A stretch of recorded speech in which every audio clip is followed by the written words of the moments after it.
Hey, can you take the neighborhood bulletin over? I asked my husband. However, he didn't even look at me. Truthfully, I didn't want to go next door. The wife was a kind person, but her husband always had a scary expression. Now that she was in the hospital for a checkup, he was the only one at home. I didn't want anything to happen, so I wanted my husband to go instead, but he wasn't listening. Reluctantly, I took the bulletin and went next door, ringing the doorbell. The door opened, and he appeared with a stern look on his face. I brought the neighborhood bulletin. Even when I said that, he didn't respond. On the contrary, he scanned the surroundings, as if checking if anyone was around. His actions gave me a bad feeling, and I tried to escape. But he grabbed my arm and pulled me into the house. "Stop it." But with a serious expression, he whispered in my ear. "There's something I want to show you." I had no idea what he meant. But when I saw it, I was thrown into utter despair. My name is Maddie. I met my husband Brian while working at a major company as a businesswoman. He seemed to fall for me at first sight, and immediately began pursuing me. He was an elite, having graduated from a prestigious university and landing a job at a big company, so he had absolute confidence in himself. Because of that, his arrogant attitude rubbed me the wrong way, and I couldn't get a good impression of him. I tried to subtly reject him, but he persisted, undeterred. In the end, I gave in and started dating him, which eventually led to marriage. I quit my job and moved into the apartment he had rented. I envisioned a happy life, but after the wedding, his attitude toward me became increasingly careless. For example, whenever I watched the news and shared an opinion, he would sneer at me and say, "You don't understand anyway, so just stay quiet." He belittled me. Sure, my education wasn't as good as his, and I wouldn't say I was particularly smart. But being mocked every time I spoke was incredibly painful. Still, since he was busy with work and often away, I managed to endure it. Plus, the birth of our beloved daughter Zara became my greatest joy. He also seemed genuinely happy about her birth, and his bad attitude toward me lessened somewhat. Although he never helped with the childcare, he acted like he knew everything and constantly gave orders. But nothing serious happened, and Zara grew up healthy, eventually becoming a grade schooler. At that point, the apartment we were living in started feeling cramped, so I suggested, "Zara's going to keep growing, and we should prepare a room for her. Let's move to a bigger apartment." That's a good idea for once. I've been thinking about moving too. Let's get a house instead of an apartment. Buying a house? Do we have the money for that? That's not something for you to worry about. I'm the one earning the money, remember? If we buy a house, it'll boost my status at work too. With that, he started looking for properties on his own. Even when I expressed my preferences, You have no taste. I'll decide everything, so don't interfere. he wouldn't listen to me. I felt uncomfortable and noticed he seemed anxious about something. It was a little while later when we decided on our new home. A 10-year-old house had just gone up for sale near our current apartment. When we went to see it, it was in a quiet residential neighborhood, and the 2-story house was clean both inside and out, so I really liked it. However, the price was a bit over our budget, so I begged my parents for help, and we finally set a date to move in. I couldn't wait, but for some reason, my husband had a troubled expression.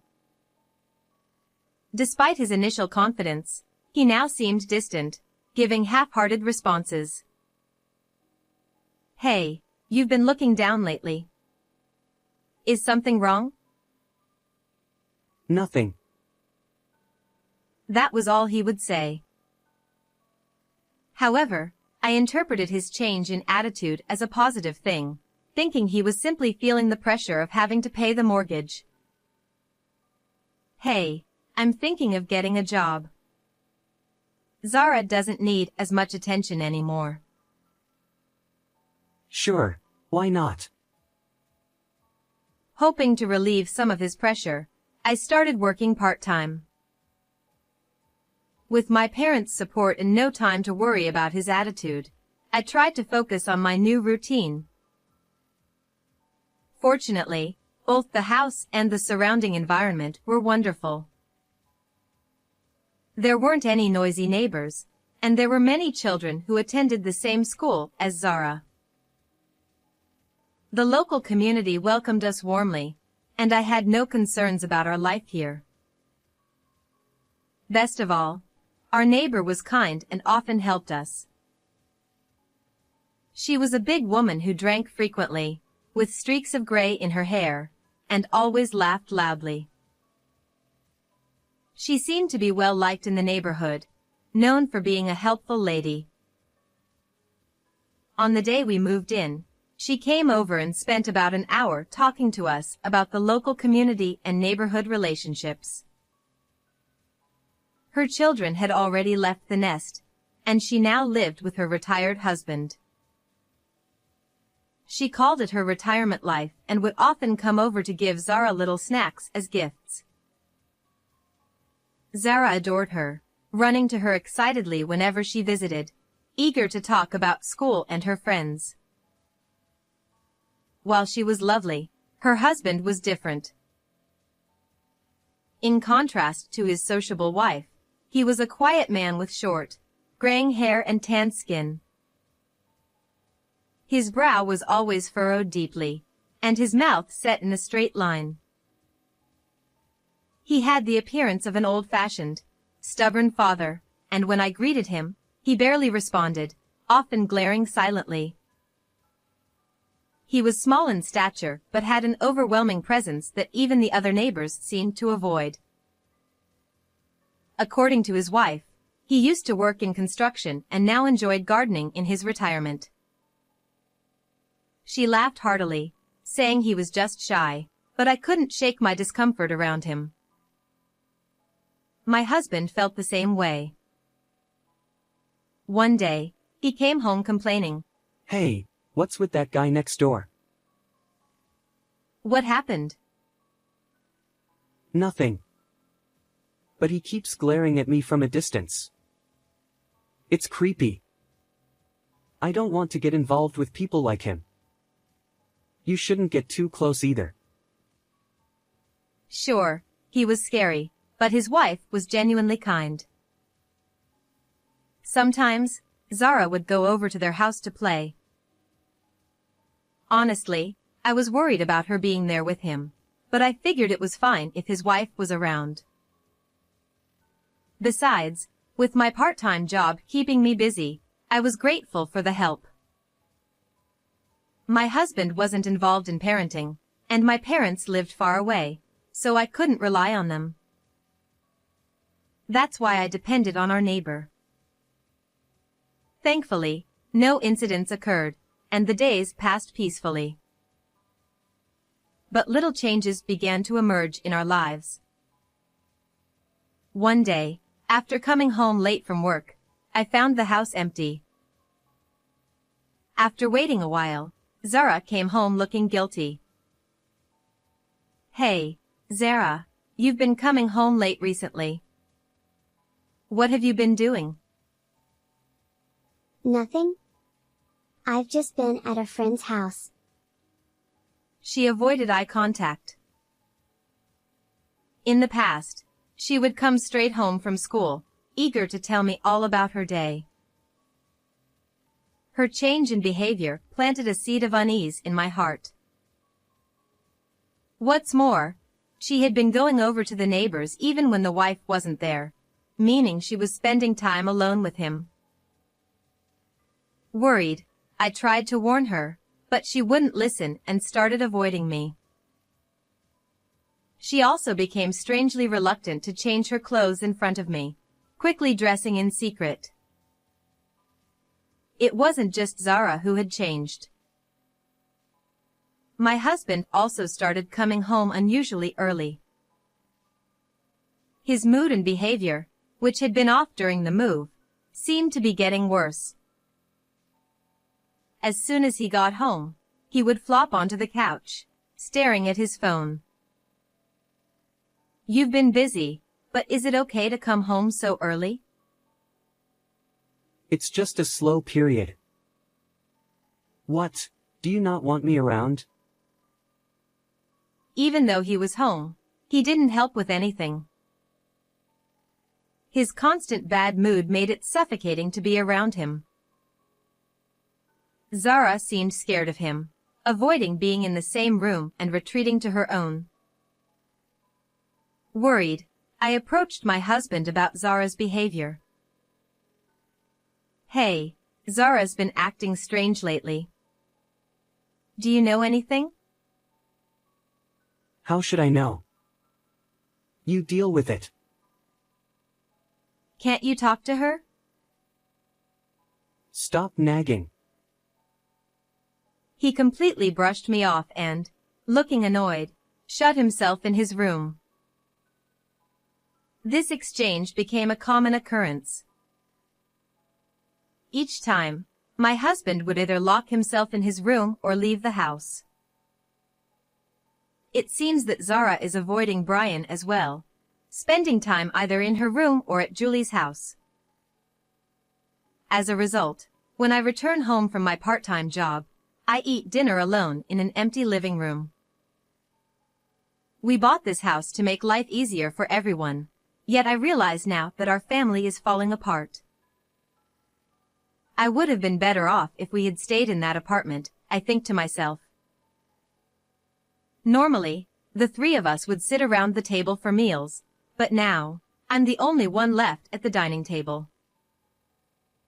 Sitting on the cold, hard, wooden chair, I idly reflect on how things have changed. Days passed in gloom, and soon it was the weekend. Although both Brian and Zara were at home, the atmosphere remained as cold as ever, with no sign of family interaction. I suddenly remembered that I needed to deliver the neighborhood circular. It had to be taken to Julie's house, but Julie wasn't home.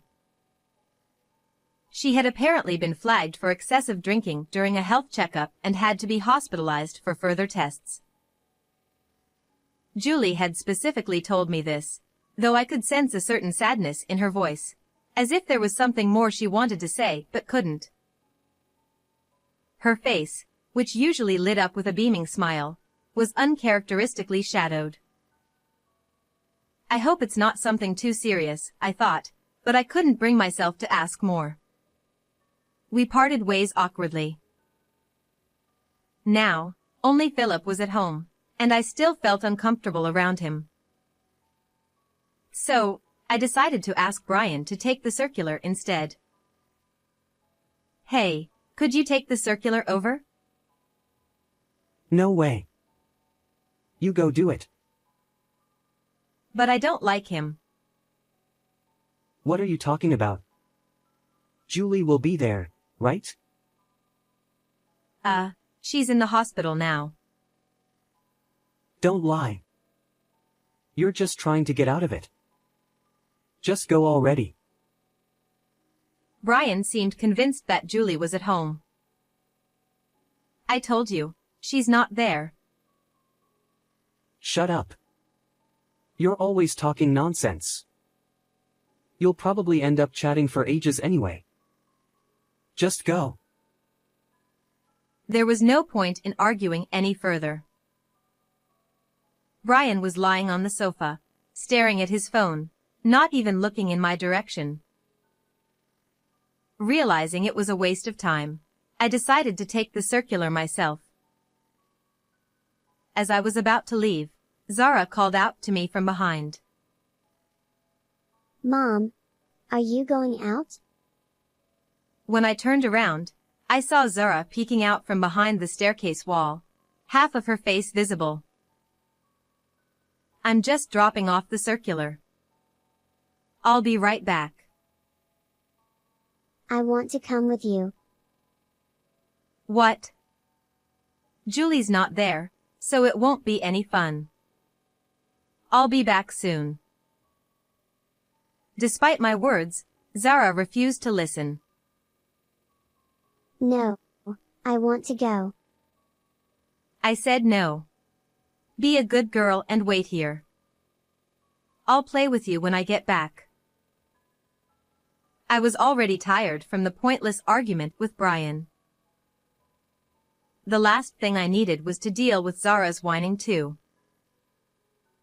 She clung to me until the last moment, but I gently reassured her and left the house. Just as I locked the door behind me, I thought I heard Brian yelling faintly.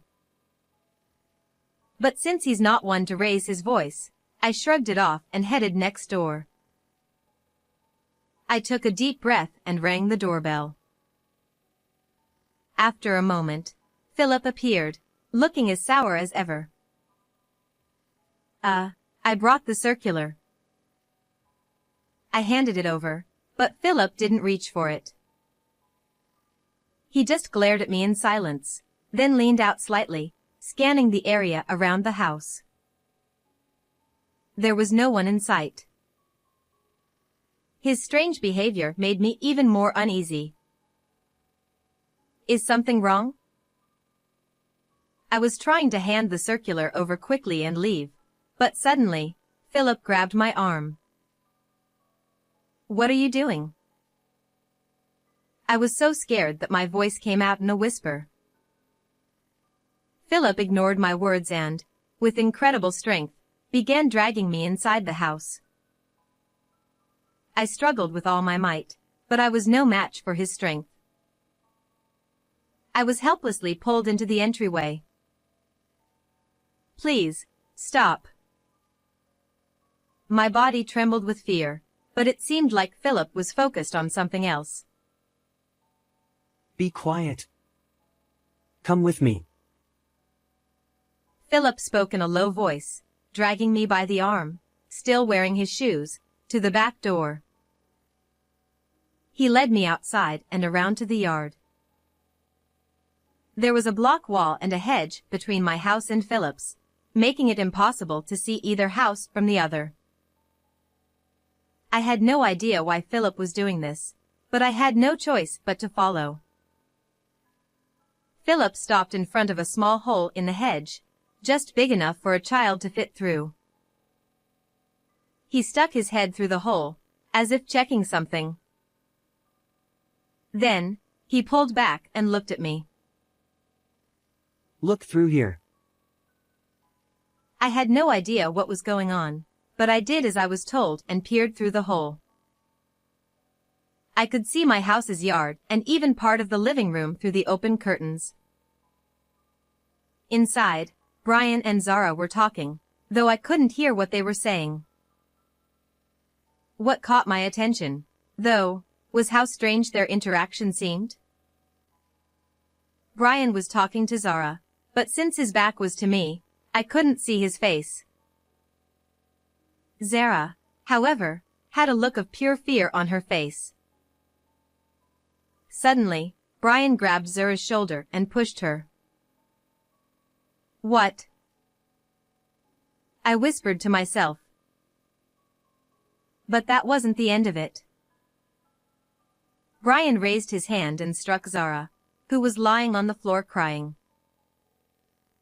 Zara's face was red with tears as she tried to crawl away, but Brian grabbed her clothes and hit her again. I couldn't believe what I was seeing. Brian had never been a great husband, but he had never once raised his hand against Zara before. I stood there, frozen, unable to speak, my hand covering my mouth. I wanted you to see this. You wouldn't believe me if I just told you. Startled by Philip's words, I looked up at him. His face was twisted in fury as he glared at Brian through the hedge, veins bulging at his temples. Could it be Zara? Overwhelmed with concern for Zara, I left Philip behind and rushed back to the house. As soon as I opened the door, I heard Brian shouting. Go ahead, tell your mom. See what happens. At the same time, I heard Zara sobbing. I ran to the living room without even taking off my shoes. There, I saw Zara lying on the floor, with Brian towering over her. I rushed to Zara and cradled her small body in my arms. Oh, you're back. Brian seemed surprised to see me home. I glared at him with all the anger I could muster. What the hell is going on here? But Brian showed no sign of remorse and just shrugged. What? It's discipline. Zara was misbehaving. I looked down at Zara's face. Tears streamed down her cheeks as she shook her head. That was all the confirmation I needed. Zara, go to Philip's house. I'll be fine. Zara ran out of the house. What? I'm the bad guy here. It's your bad parenting that made her like this. You've never even helped with raising her, so how can you say that? My words seemed to hit a nerve. Shut up. You think you can talk to me like that when you're nothing? I'm sick of being treated like a fool by everyone. Brian charged at me, and in my fear, I ducked down. Brian tripped on the carpet and fell towards me, our foreheads colliding with a loud thud. Ouch! What the hell are you doing? Brian shoved me away while holding his forehead. I stumbled, overwhelmed by the sudden impact, and collapsed onto the floor. Brian's face turned red, his eyes bloodshot, and he glared at me while breathing heavily through his shoulders. I won't forgive you anymore. Muttering those words, he lifted a wooden chair and aimed it at my head. Dizzy, I couldn't get up or escape.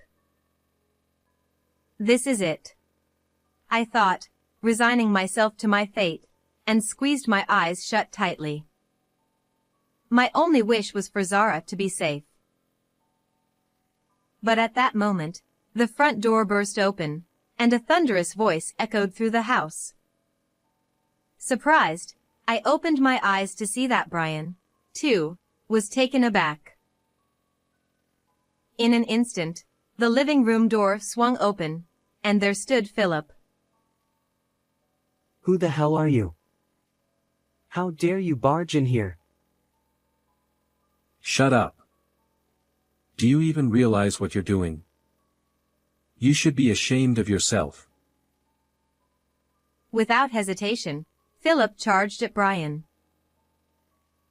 Don't you dare lecture me, you lowlife. Brian roared angrily and hurled the chair with all his strength at Philip. It struck Philip square in the face. He recoiled for a moment, but unfazed, he lunged at Brian, grabbing hold of him.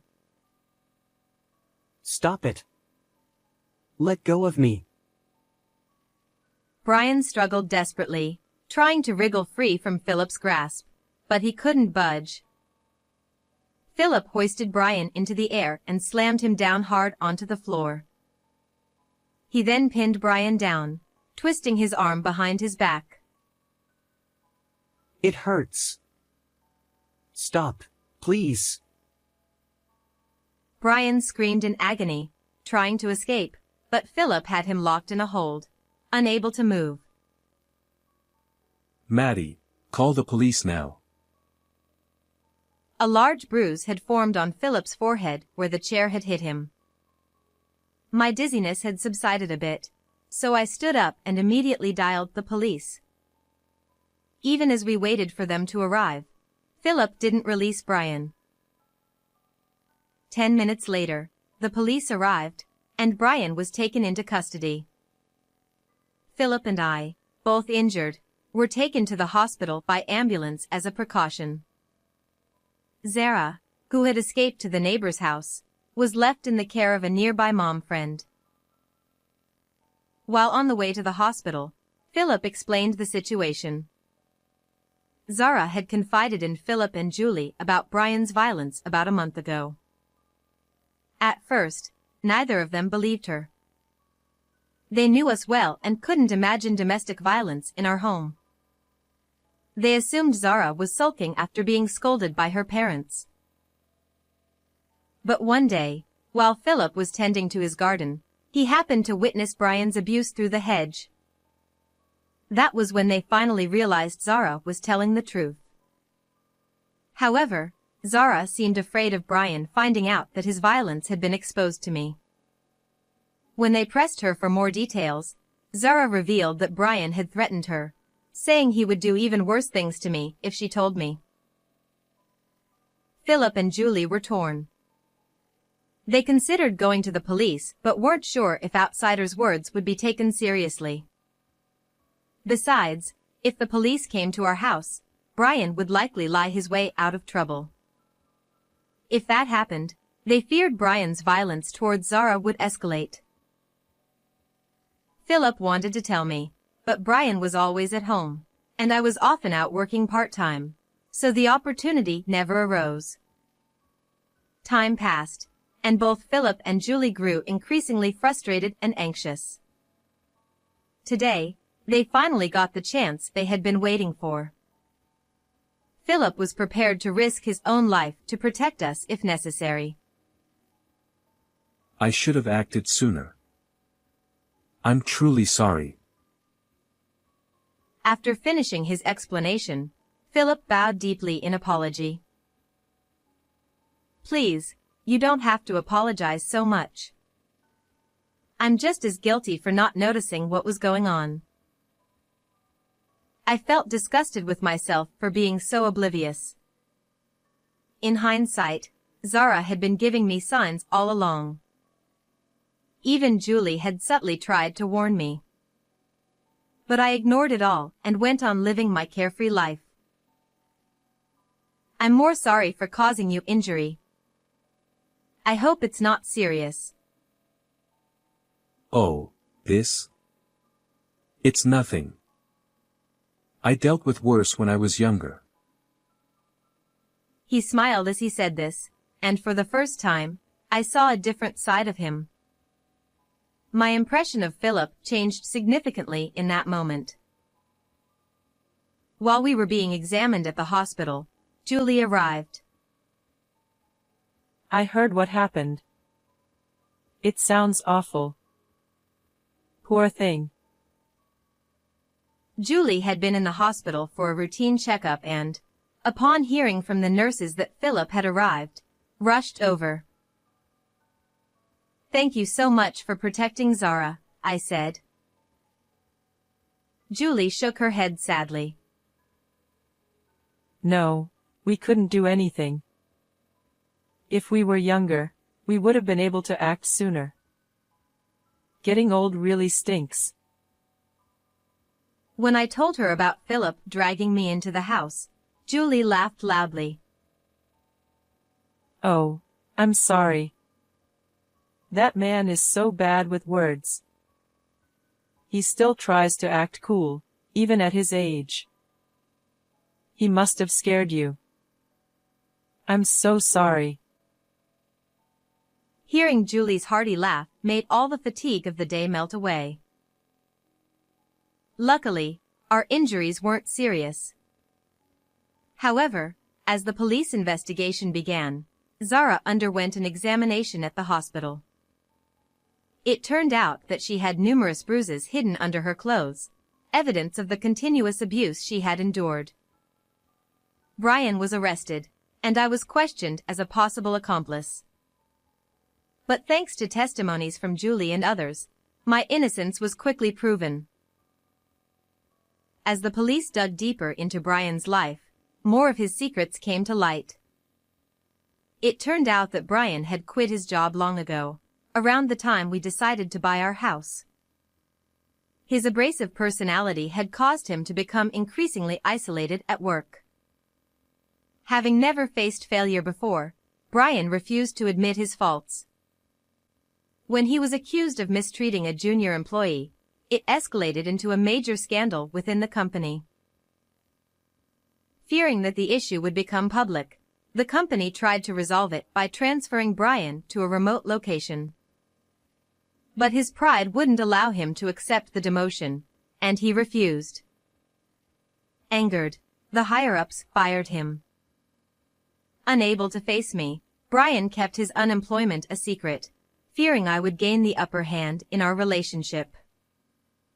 He thought he could find a new job quickly, but that didn't happen. Desperate, Brian turned to gambling as an escape. At first, he won and managed to pass it off as his salary, but recently, he'd been losing. To cover the losses, he borrowed money. Having hit rock bottom, Brian took out his frustrations on Zara. I was overwhelmed with shame. If only he had confided in me sooner, we might have found a solution. But it was too late. Brian went to prison, and I divorced him. His parents apologized to me and took on his debts, paying me alimony as well. For now, I'll be able to get by financially, with support from my own parents as well. At first, Zara seemed shocked, but thanks to the people around her, she soon started smiling again. I considered moving, but Zara didn't want to leave. She said that staying here meant having Julie and Philip close by, and her school friends lived nearby too. So, we stayed. Julie is still in good health, and she dotes on Zara like her own grandchild. Since that day, Philip has also started greeting me with a warm smile. At one point, I didn't know how things would turn out, but everything is now resolved. I'm grateful to the people around us and living a peaceful life. How was today's story? Please don't forget to subscribe to the channel. See you in the next video.